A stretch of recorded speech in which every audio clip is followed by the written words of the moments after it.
నారాయణం నమస్కృత్య నరం చైవ నరోత్తమం దేవీం సరస్వతీం వ్యాసం తతో జయముదీరయేత్. శ్రీకృష్ణ పరబ్రహ్మణే నమః.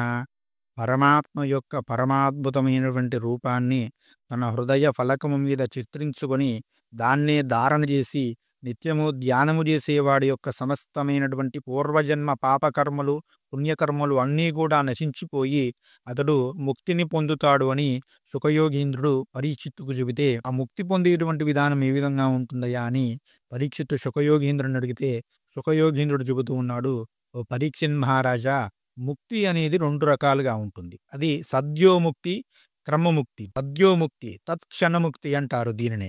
సద్యోముక్తిని కోరుకునేటువంటి యోగి మడిమ భాగముతో మూలాధార చక్రమును నొక్కి అక్కడి నుంచి ప్రాణవాయువును బిగబట్టి నాభి వద్దనున్నటువంటి మణిపూరక చక్రానికి ఆ వాయువును తీసుకుని పోతాడు. అక్కడి నుండి హృదయస్థానమున్నటువంటి అనాహత చక్రానికి, అక్కడి నుండి వక్షములు అంటే హృదయస్థానములో ఉన్నటువంటి విశుద్ధ చక్రానికి, గొంతు స్థానంలో ఉన్నటువంటి విశుద్ధ చక్రానికి, తాలు మూలానికి, అక్కడి నుంచి భృగుటిలో ఉన్నటువంటి ఆజ్ఞాచక్రానికి ప్రాణవాయువును తరలిస్తాడు. తరలించి ఆ పైన సప్తద్వారాలైనటువంటి కళ్ళు, చెవులు, నాసిక, నోరు అన్నీ కూడా మూసుకొని ఏ కోరికలు ఆలోచనలు లేనివాడై అర్ధముహూర్త కాలం అంటే 12 నిమిషముల పాటు ఇంద్రియాలతో ఎలాంటి సంపర్కము లేకుండా ప్రాణాలను నిగ్రహిస్తాడు.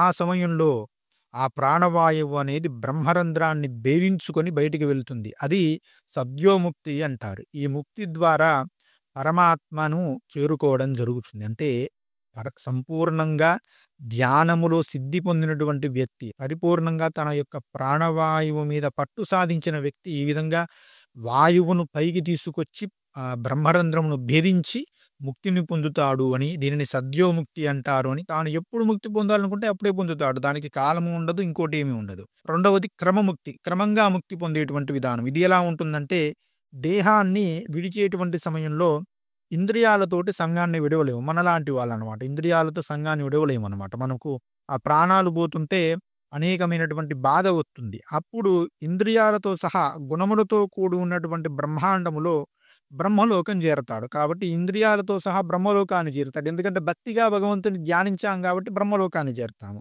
చేరి అది కేచరులు సిద్ధులు విహరించేటువంటి లోకం అనమాట. అనిమాది సకలైశ్వర్యాలతో కూడి ఉంటుంది ఆ బ్రహ్మలోకము. అక్కడ విద్య, తపస్సు, యోగము, సమాధి, భజనలను బాగా చేస్తూ వాయువులో లీనమైనటువంటి లింగ శరీరులైనటువంటి యోగీశ్వరులు బ్రహ్మాండములోన వెలుపల సంచరించగలుగుతారు. అక్కడ అంతటా కూడా సంచరించగలుగుతారు. కాబట్టి కర్మ ద్వారా ఎవ్వరూ ఇలాంటి గమనశక్తిని పొందలేరు. అంటే ఎప్పుడు కర్మలు చేస్తూ కోరికల కోసం కర్మలు చేసేవారు ఇలాంటి బ్రహ్మలోకాన్ని పొందలేరు. ఎటువంటి కోరికలు లేకుండా ధ్యానం చేసేవారు మాత్రమే ఇలాంటి లోకాన్ని పొందగలుగుతారు. కాబట్టి ఆకాశపథంలో బ్రహ్మలోకగామి అయినటువంటి యోగి సుషుమ్నా నాడి వెంట అగ్ని అనేటువంటి దేవతను చేరి జ్యోతిర్మయమైన తేజస్సులో నిర్మలుడై దేనియందు తగులుగనకుండా నక్షత్ర మండలము, సూర్యమండలము మొదలైన మండలాలన్నీ కూడా దాటి, ధ్రువమండలము దాటి శ్రీహరికి సంబంధించిన శింశుమార చక్రానికి చేరుతాడు. అక్కడ ఒంటరిగా ప్రమాణస్వరూపమైన లింగ శరీరముతో బ్రహ్మవేత్తులు నివసించే మహర్లోకం ప్రవేశిస్తాడు.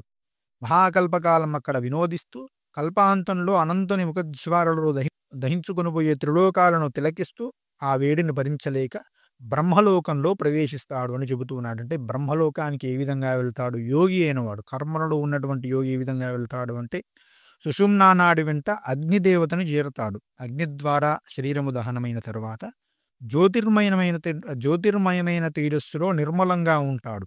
ఆ జ్యోతిర్మయమైనటువంటి తేజస్సు దేనిలో కూడా తగులుకోదనమాట. ఈ శరీరము కాలిపోయిన తర్వాత ఇందులో నుంచి తేజస్సు బయటికి వస్తుంది. అది ఎందులో కూడా తగులుకోకుండా, ఏది యోగి అయిన వాడికి, ఇలా ధ్యానం చేసిన వాడికి, కర్మలు చేస్తూ ధ్యానం చేయని వాడికి అది ఎందులోనో ఒక దాంట్లో తగులుకుంటుంది. మళ్ళీ కర్మలు శరీరాలు ఎత్తుతూ ఉంటాడు.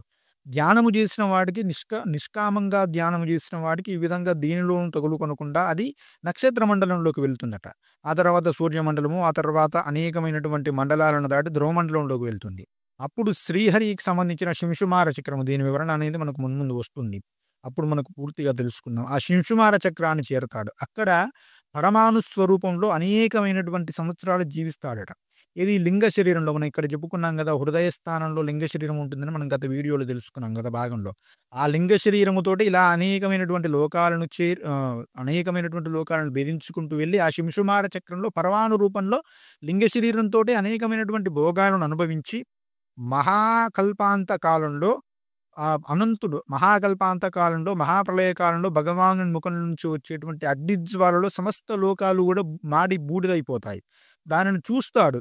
కానీ ఇతడు బూడిద కాదు. ఆ వేడి ఇతడికి తగులుతుంది. ఆ వేడిని భరించలేక బ్రహ్మలోకంలోకి ప్రవేశిస్తాడు. బ్రహ్మలోకంలోకి ప్రవేశించిన తర్వాత ఏం జరుగుతుంది అనేది మనం తదుపరి వీడియోలో తెలుసుకుందాం. ఆ బ్రహ్మలోక వర్ణనం ఇత్యాది విషయంలో ఉంటాయి కాబట్టి అది తదుపరి వీడియోలో తెలుసుకునేటువంటి ప్రయత్నం చేద్దాం.